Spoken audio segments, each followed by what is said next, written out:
Welcome to the I Fired My Boss Franchise Podcast. My name's Dan Claps, founder and CEO of Franchise Playbook, a franchisor platform where we create, own, and operate dynamic franchise brands in the mobile services space. And my life's goal is to help people just like you fire their boss and become a business owner.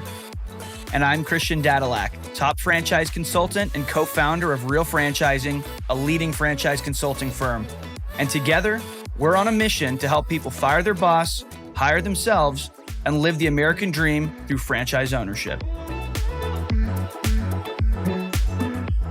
Good afternoon, Dan Claps and Christian Dadulak here with another episode of the I Fired My Boss podcast. How you doing, Christian? Living the dream, man. How you doing? I'm living the dream too. I'm excited. It's at the time of recording this, it's Monday. Enjoying the last few weekends of the summer. As you can tell, I got a little too much sun this weekend. All good, man. Looks awesome. I try to remind myself that in like another month, I'll be missing summer. So I'm trying to squeeze in as much of the weekend as I can. Makes sense, man. That was me this past Saturday, just sitting in front of the pool, getting some sun. You can't tell because I'm still as white as ever, but you know, it felt good at least. But you get that all year, right? That you can go out there pretty much 12 months out of the year? Pretty much, yeah. I mean, obviously in the winter it gets a little bit colder, but you know, I can still hit the hot tub and whatnot and get out there. So yeah, it's California, so not a whole lot to complain about. I mean, at least in terms of the weather department. Yeah. Well, cool. Excited to jump in this, you and I episode. We're going to be doing a lot more of these episodes, just talking about general business topics. Today, we're going to be talking about SOWS, SOWS. And what that stands for: stale, old, weak, simple. And we didn't make this up. We're quoting from Codie Sanchez, great business coach, business content leader. But let's dive into it, man. Stale. Let's start with stale. Yeah. Well, so yeah, I mean, I've become a big fan of Codie Sanchez. She's big on buying businesses, getting into business ownership through acquisitions. But I look at franchising as almost doing that in a sense. I mean, yeah, you got to get it set up, but all the things that you're looking for in an existing business, you have in a good, well-run, in the right kind of franchise opportunity with the right kind of leadership, the right kind of support. It is in many ways. It has a lot of the tools, the knowledge, the systems in place that an existing business would have. And so, because I am a huge fan of her, I see all of her content and I wanted to dive in a little bit because I couldn't agree more in terms of, she says to get into businesses that are stale in many ways. So there's plenty of businesses throughout my hometown, throughout your hometown, Dan, through the audience's hometown. If you just start paying attention and you start looking into some of these places and you think about different businesses that are out there, there's all kinds of businesses that are stale. And what does stale mean? Well, Codie Sanchez says that stale businesses is that business in your town that has no testimonial. So they don't have a lot of reviews. They don't have a ton of online reviews. Their website is from, eons ago, from 2007 or something like that. It hasn't been updated. It looks clunky. It's not professionally done. You can tell they haven't spent a lot of time, money, and effort to make it look great. They have limited social media. They don't have a ton of followers. They're not engaging a lot with their customers and with their audience on social media. They're not posting frequently. And so that just, again, shows that they're kind of stale. They're in yesteryear. They're playing a different game. They're playing the game of, 10, 15, 20 years ago. And she says this also, maybe they still use a fax machine. So, why get into an industry like that, or why get into a business where there's a lot of competition like that? Well, if you're competing with businesses that are living in 1999, right, or 10, 15 years ago, and you just come in with some extra amounts of innovation and a little bit more know-how, maybe some fresh capital, some fresh mindset, and some innovation, you can really outcompete and steal a lot of market share from those businesses that are stale, they're tired, and many of them probably aren't doing that well for that reason. And put in some extra marketing initiatives, you can really compete with them. So I think that's one of the reasons I think stale businesses are fantastic. And I mean, what would you say about that, Dan? What do you feel is stale, or and how do we relate that to franchising?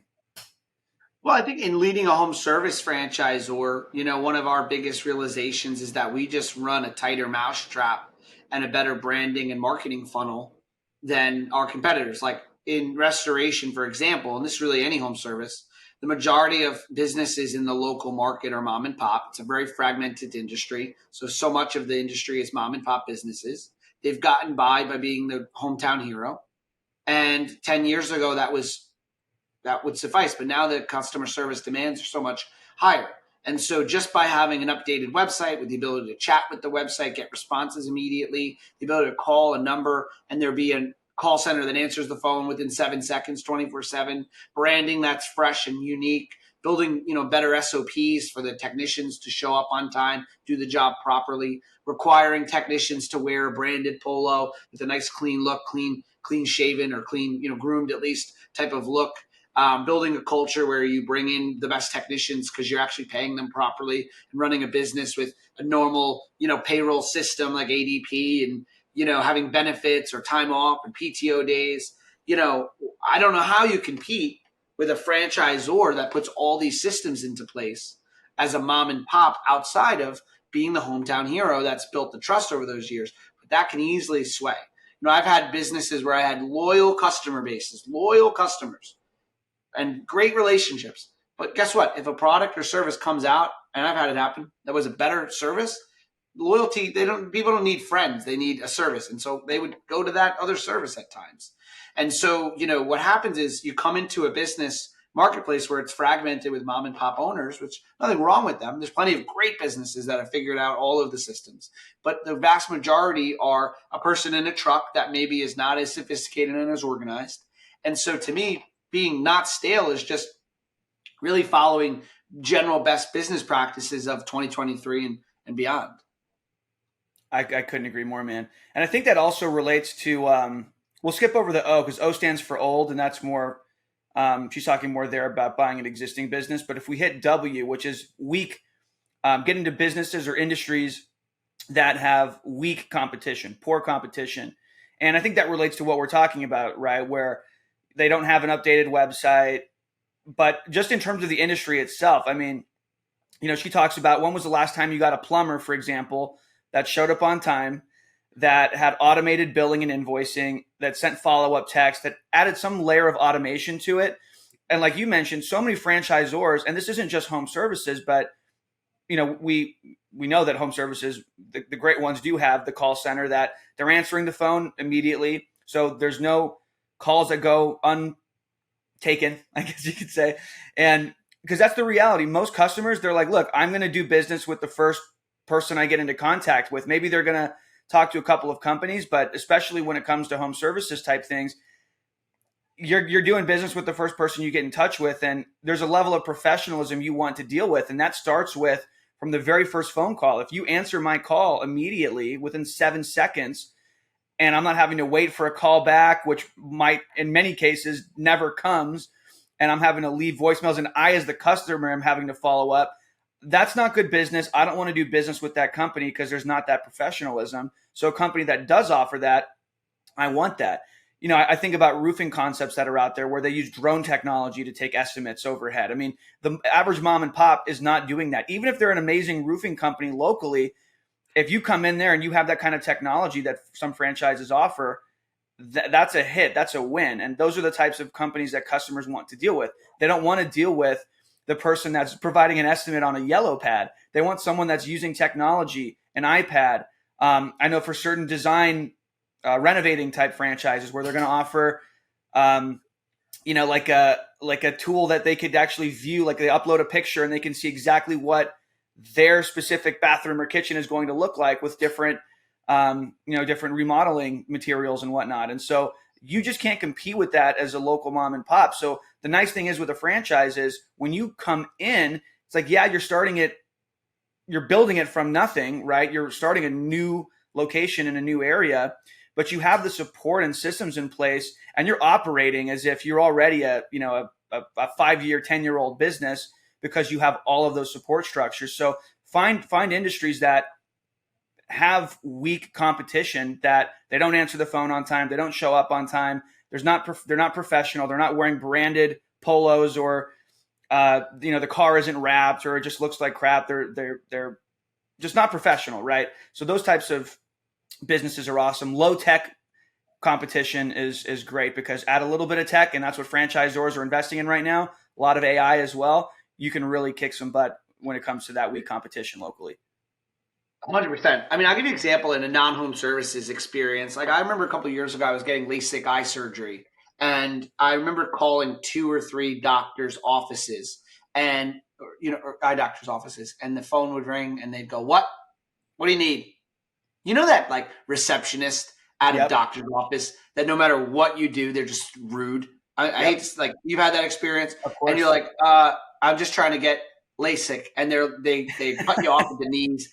And I remember like hanging up the phone, like I'm trying to give you thousands of dollars, and you're treating me like garbage. And it seems to be a medical practice that is pretty common, at least on the East Coast here. I know for sure. And then I remember calling Manhattan LASIK, and Manhattan LASIK is like this. Honestly, I remember going there and they had an amazing sales process. Like you'd go there, really gregarious guy. First off, when you called, they were like beyond nice to you. Come on in, we'll do a free consultation.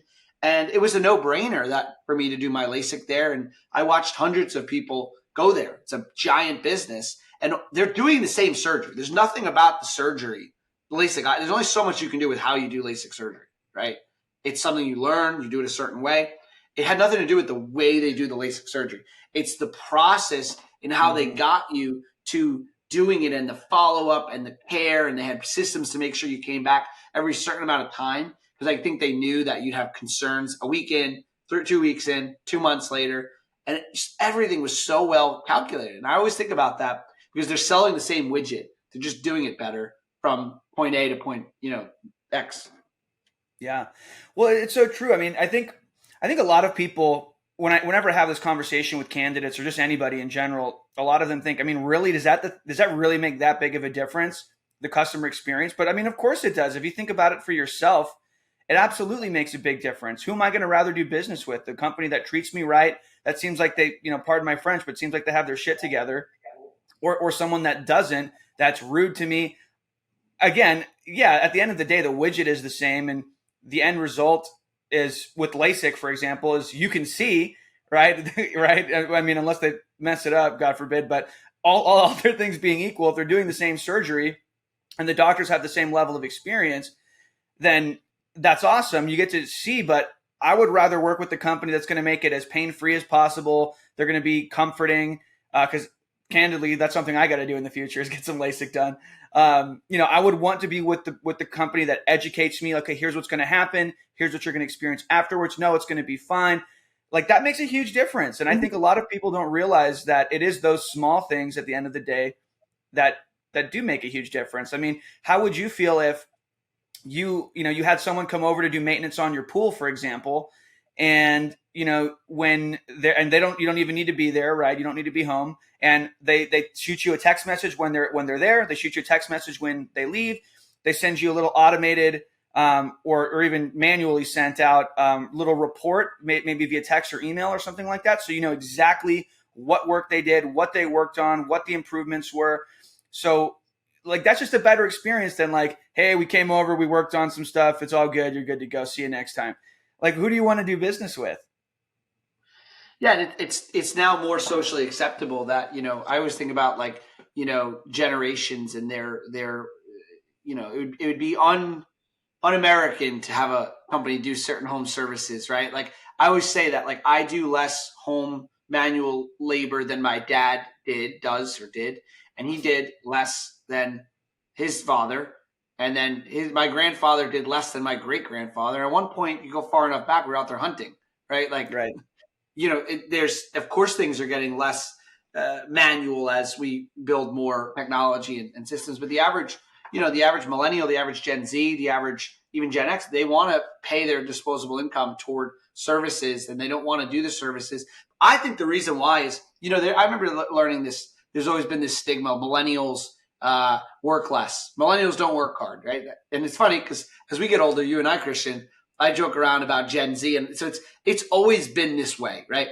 There was a quote I heard, which I'd love for you to guess the answer.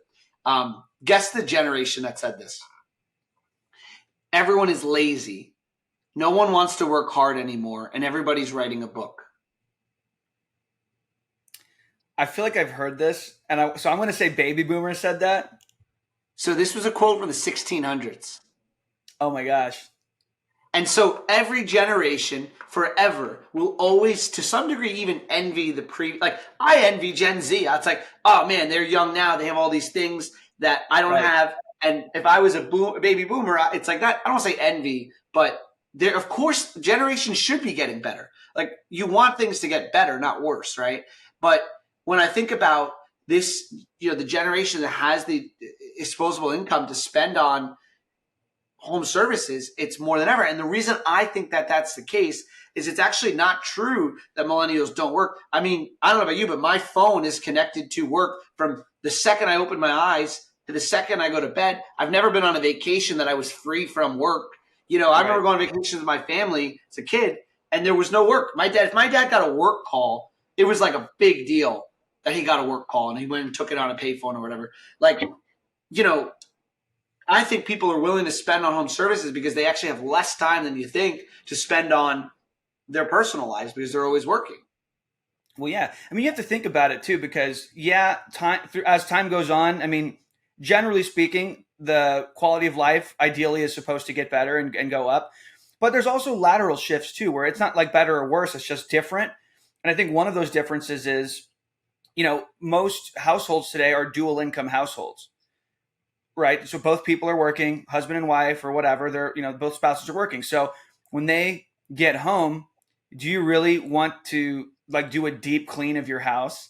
Do you really want to cook super elaborate meals? That's why meal prepping services have, exploded and people just buying things that they can pop in a convection oven or a microwave that's healthy. Those have exploded. Maid services do well because I don't want to come home or on the weekend during my limited free time. I want to relax or I want to take part in my hobbies or things that I completely agree. I don't think that millennials work less. It's just the household works more. Back in the day, it used to be, dad goes to work, wife takes care of the home, and that shifted. Now both spouses work and then you got to take care of the kids in the evening. There's childcare, there's tutoring services. So there's all kinds of things. And so it's not that we don't, I mean, I'll be honest, I don't want to do those things, but it's because we only have so much time. And yeah, when technology is, as things get more complicated and more developed, the home gets more complicated. We have more automations at home and certain technologies that I wouldn't want to touch even if I sort of knew how, because the likelihood of me messing it up is just so great. So yeah, I mean, I think that there's just been demographic shifts in the way that we do things, not just in America, but around the world that influences that. Look, there's many services that people provide that, yeah, I would gladly pay to not have to deal with that on my own. Yeah, I think about in Voda, one of the things that we did that's pretty unique in a technology standpoint is when you go to a home to do a restoration job or a business, you need to provide insurance specific dimensions of what happened. And it was done through paper, pen and paper. Technicians go with a piece of paper, and it takes all this time. And we came in with this radar technology on an iPad that you can scan a room and quickly provide this information insurance through the program we use, Xactimate. But it's done through an iPad and it's done within seconds versus, even an hour sometimes to do with pen and paper. And that's just one example of a small little tweak in the mousetrap, if you will, in the whole process. And you're just doing it better. I mean, 99% of business is execution. Only 1% is innovation, right? Especially in just making a product or service better. You can make it 10% better, or you can make it 100% better. And, I think when you bring in a service, you need to make it 100% better, that people actually, I was actually just, not to get, I'm kind of bouncing around here, but I'm just finishing up reading 0 to 1 by Peter Thiel. I somehow never read this book. And the idea that you don't have competition. So competition is actually for not as sophisticated business owners.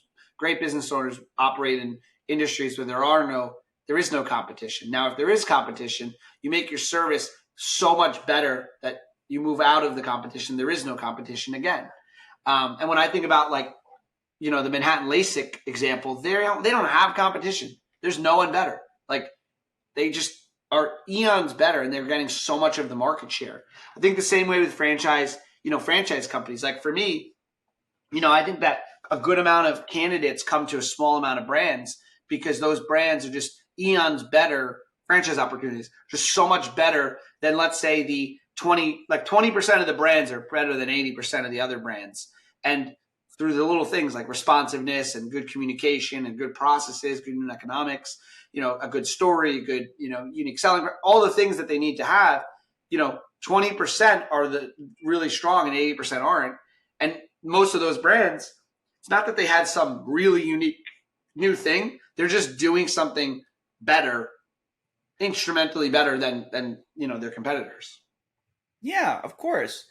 And I say this often, but you really don't need to create the next iPhone or the next iPod or the first. You don't need to innovate as much as you think you do to build a massive business that can sell for a ton of money. You don't need, you can do that with a plumbing business. You can do that with, all kinds of businesses. And so, there's some unique franchise opportunities out there right now that I know of, but you don't need to have something that's like crazy new. It's just add a little bit of like your own flair or spin on it. I know that, we could talk a little bit about, I guess, Dirty Dough is an option where, their model, I think, for the business owners different than Crumble. And so that's how they attract, it's a third of the investment. The cookies are already, the dough is pre-made, so the employees don't have to do that. So from a business perspective and an employee retention perspective, it's better for the franchisee. I think about, what you guys are doing with Voda.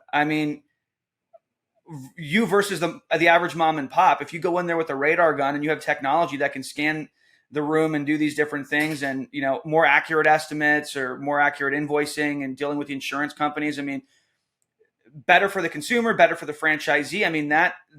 That really is the small things they seem to be small things, but they really make massive differences, and they're incremental improvements, but that really make the whole process better for both franchisee and the consumer. And I think a lot of people think that they have to create a new widget. It's just, no, just improve upon the widget that you have, or the way that you deliver the widget, like the experience behind the widget. Like, you can take an age-old industry, but if you tweak a little bit in terms of the way that you deliver it, the way you package it, the way you present it, the way you talk about it, that is ultimately what creates a totally different experience. It will draw people to you in terms of consumers, in terms of franchisees, and everything else between. So I don't think you need to have anything super crazy necessarily. And I think that's a mistake that people make. Yeah, what did Dirty Dough really do different other than making good cookies? But are the cookies that much better than the other cookie companies out there? They hit a tighter, better branding, marketing process, fun, exciting cookies each week. With Voda, from a business system, from a franchise system, what are we doing? All we did was, we're not a business that started to succeed and then franchise. We're a franchisor that acquired a business and franchised, right? There's a very different process.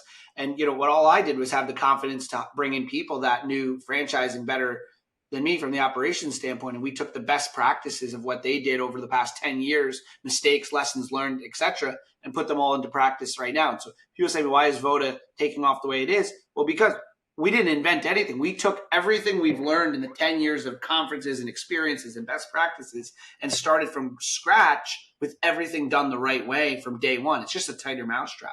That's all it is a tight, better system. Everything in a business just comes down to systems. That's it. Tommy Mello talks about that a lot. I don't know if you're familiar with Tommy Mello, the home services guy. What is he doing with A1 garage doors? Is it that much better? No, the guy is just relentless in every single part of his business, making the best possible systems that you possibly can.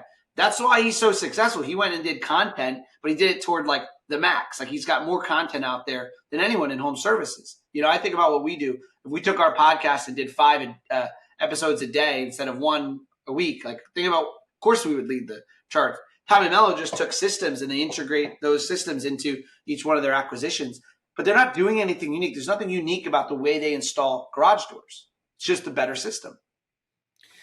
Right. And just understanding and leveraging technology, leveraging social media. I think that those are things that can be done that, again, if you are looking to get into an industry, pay attention. What are your competitors doing? Are they super involved in social media? Yeah, there's going to be a couple of them that are, there are a couple of people that figured it out and are ahead of the pack. But is most of your industry doing that? No. If you're one of the 10% or 20% that is on social media, building a great following, attracting eyeballs and attracting people that are engaged leads that want to come to you, that raise their hand and say, yeah, I'm interested in your service, or I'm interested in your franchise opportunity. I mean, that's what you want at the end of the day. So there are little things like that. It's like, something that Brad Lee told me was, he has all these different businesses that he's involved in. He has Lightspeed VT, Real Financial, Real Solar, Real Merchant Services, et cetera. And he said, what do you think is my number one business? What do you think is my main business? And I said, I don't know, probably Lightspeed. He's like, no. My main business is me. I'm the main business. It's my personal brand. And I think that that's another thing you can do too. Like, look at industries that are old school where they haven't really, there's no major players that have really focused on developing. Like, I brought up like pools or something, but like if you're like, like a donut franchisee where you have like a donut trailer and you have to help people buy donuts or whatever, right? Be like the donut guy on social media, or like the food industry guy on social media. A lot of people are not taking advantage of building personal brands that are specific to a niche. Some people get so big, like a Brad Lee or a Codie Sanchez, where they can be a little bit more general. But then again, though, Codie Sanchez, what's her thing? Buy boring businesses, acquisitions. That carve out, that niche for her has done really well. And some people, like Brad, it can be kind of more general because, and that works as well. But if you can be like the guy or gal within your certain niche and industry on social media, that's another way where you don't need to create some new thing. But if you build a brand in an industry and brand yourself as the person of that industry, that's the leading expert on social media by creating content and pushing it out there, having a podcast, that makes a huge difference at the end of the day. And so you don't need to have some crazy new thing. Just do the crazy thing that exists better. Yeah, I agree. So, but yeah, I think relating it back to what Codie Sanchez said and what you were saying, Dan, I mean, you don't need anything crazy new. I don't think you need to buy an existing business. You certainly can do that. That's a route to go. But one of the great things about franchises, like what you're building with Voda, Dan, is you have the support systems and processes that a very, very successful company that's been around for quite some time would have. And so that's the benefit of, you could do the Codie Sanchez way and buy an existing business. There's a lot of problems that can come with that, though, where, you don't really know what you don't know. And there's a reason they're selling, sometimes for good reasons, sometimes for not. But usually if you're buying a business that's, the price tag is under $1 million, you're buying some problems with it, right? What about I'll give you the perfect example. Like, I believe in franchising so much that I've actually never done anything without the same model as a franchise. I started off in a franchise system. My last business had a playbook from a partner who had, at least in the early beginning of the business, had a plan. And I executed on the plan. I started off as an operating partner. I executed on the plan. I did well, and then we ended up growing from there. But I've always, and now with what I'm doing now, it's funny, like I always say to people, would you rather have 100% of a grape or 80% of a watermelon? And to take that a step further, I'd rather have 70% of 10 watermelons, right? Meaning I'd rather have 70% of something but have 10 of them than 100% of something small. And so for me, I know for me with starting Voda, it came down to, hey, let's bring in people like our co-founder, Zach Nolte, our COO. He came in and, is part of the business, and we're partners, and our founder and our whole leadership team. And for me, I'm not making it up as I go along either. I'm following the franchisor playbook, right? Zach knows exactly what we need to do, when we need to do it. Christian on the marketing side knows what we need to do. Arthur, our VP of operations, on the boots on the ground restoration side. Dragon, our founder, knows everything you can imagine about cleaning and restoration and boots on the ground, understanding the day in the life. Me from a development standpoint, and building a business overall, but nothing's being made up. There's not one thing that we're doing like trial and error. There's no trial and error here, right? And so for me, if I was going to start my own business without a franchise, I would do that, but I would go out and get the greatest plumbing. If I start a plumbing business, the greatest plumbing guy there is, and say, dude, come join my team, pay a crazy amount of money, give you equity, whatever it takes. I'm not going to do this on my own and make mistakes. But instead of spending all that money, you can do that with a franchise, and all you're doing is paying a franchise fee one time. Like, what do you think Grant Cardone charges for a good training for sales? Oh, One-to-one gosh. training. 1-to-1. Oh man, you got to pay him. I mean, I know some of the speaking engagements for those guys. I mean, they're getting paid like $100K for like a 30, Okay, 60 100K. minute speech. 100K, right, for that amount of time. I mean, One-on-one, it's going to be more. $50,000 to $60,000 franchise fee, which gives you access to the franchise training in the beginning, online, in person, in the field for 10 years. 10 years of training, and you're paying a royalty, which, by the way, so many of the services, especially this day and age, listen, home service brands, mine included, but all of them, good ones at least, understand that to appeal to the investor of today, which a lot of times are real estate investors that are now coming into franchising, people who keep their jobs are coming into franchising. They're not firing their boss. They're only, pseudo firing their boss. People are coming in. They expect help with lead gen and expect hiring support, KPI tracking, financial support, like, financial bookkeeping. They expect these things.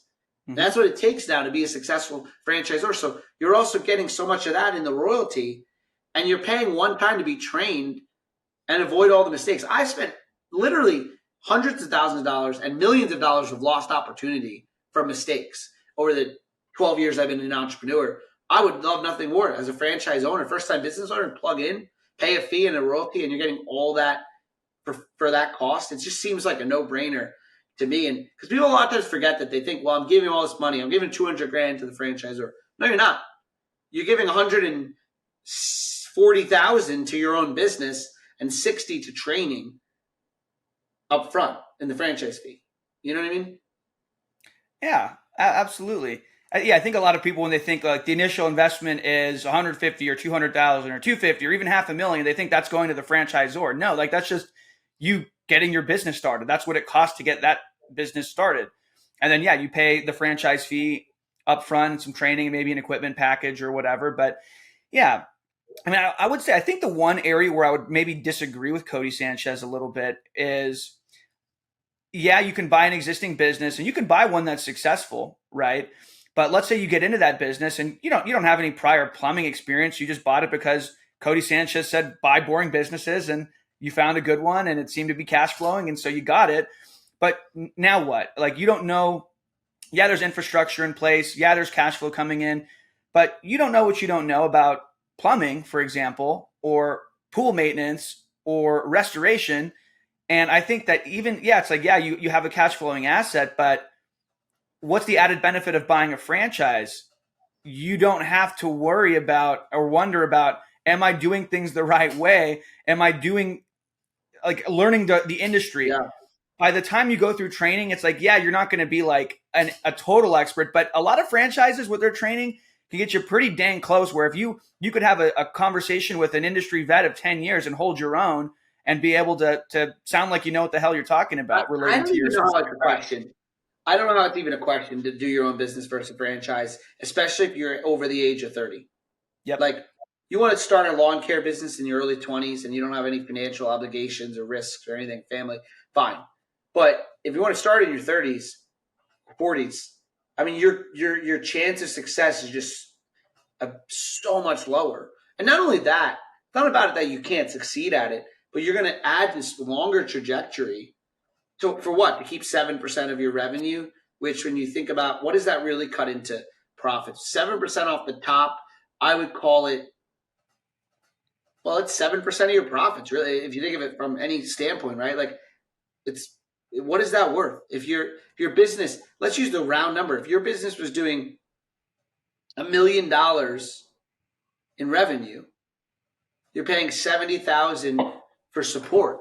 I mean, I pay $70,000 for all kinds of employees a year. Yeah. You're getting an entire support system for $70,000. It's actually, like, when you really think about it, it's crazy. $1 million business pays $70,000, and by the way, in a home service business at least, you've alleviated so many other needs. You probably would have needed 3 employees for the $70,000, so you would have been at $200,000 a year off the top, but you're paying it in franchise royalties. It's a no-brainer. Yeah, and I just tried to look up this stat. I'm not sure that I'm going to be able to find it, but there's data out there. There's research out there that, by and large, franchises have a better output, better top line gross revenue on average than most independent businesses. And so, yeah, you're paying a royalty, but if you did it on your own, not only are you more likely to have a slower start because you're having to go through trial by fire, figure everything out on your own in an industry that you likely don't know much about, so you're having to learn the industry itself, and then getting from revenue point A to B and really scaling it, you don't know how to do that either. And so the average franchise just does dramatically more revenue. So it's like, yeah, the royalty is worth it. Like, don't be a penny wise, but a dollar foolish. I think I read too that they trade at a higher multiple too. They do. That's absolutely true. Maybe on our next episode, we can get into that a little bit more, where we dive into what some of those numbers actually are, because yeah, you pay a royalty, now, but ultimately if you could make more money today by having larger revenues, and again, having the coaching to run a more profitable and efficient business, so more to the bottom line, and then eventually sell for a higher multiple than the average independent business, would that be worth it to you? And so I think that for many people, the answer is, yeah, duh, that's a no-brainer. What about like, imagine you start a cleaning business today, right now. Who are you calling when you have questions? Who's your support? Who's your peer group? Who are you going to lean into? Like, I could never be the level of franchisor I'm working toward being without the team of people, franchisors that are further along, further behind, and the same as me, lending advice to each other and lessons learned. I'm probably learning what someone would take 10 years in 1 year because of the sheer amount of access I have to franchisors. If I was starting a cleaning business, to figure that out through YouTube, you have a question. Well, who are you calling? Who's your support system? It just seems so much lonelier than being able to go to a conference where there's 100 other franchise owners going through the same problems as you, or, an industry in general support system. And I think it goes just the same for buying an existing business in one of those industries, right? You can buy something that's cash flowing, but how do you get to the next level? Who do you talk to? Who do you collaborate with? Are a lot of your competitors in the industry? Yeah, they might be in different markets, so maybe they're willing to share a little bit. But the bigger you get, the more you spread out into different regions. Are they really going to want to tell you all their secrets? But a franchise, like, that's the whole game. When you succeed, and when your franchisees across the country succeed, or a neighboring market succeed, that improves the brand equity for everybody, the brand value, the name recognition, and everything like that. So you have other people to network with within your franchise system. You have people to sell to within your franchise system, people that are looking to buy. And because they might be looking to buy your business down the road, they're going to be willing to mentor you today. You don't have that even if you acquire a successful independent business. So I just think, like, the net of all of it is franchising is just the way to go. Of course, we're biased, but I mean, I think we've made a pretty good case here for that today. Even the franchisees trading to private equity now. Yep. When I got a franchise 10 years ago, that was like, you had to really, wasn't as common. Now it's like they're coming up buying franchisee units, multi-unit owners. So it's like you have this clear path exit strategy. But, well, this is a great episode. Thanks for tuning in. If you enjoy listening to us, please do leave a review or 5-star, 5 stars on the button there. And we'll see you on the next episode. Thanks, guys. You're f***ing fired. If you want to say those words to your boss, make sure you head on over to ifiredmybosspodcast.com and fill out the form to schedule a no-cost consultation. And if you enjoyed this episode, make sure to subscribe, leave a review, and share with a friend who might also want to fire their boss.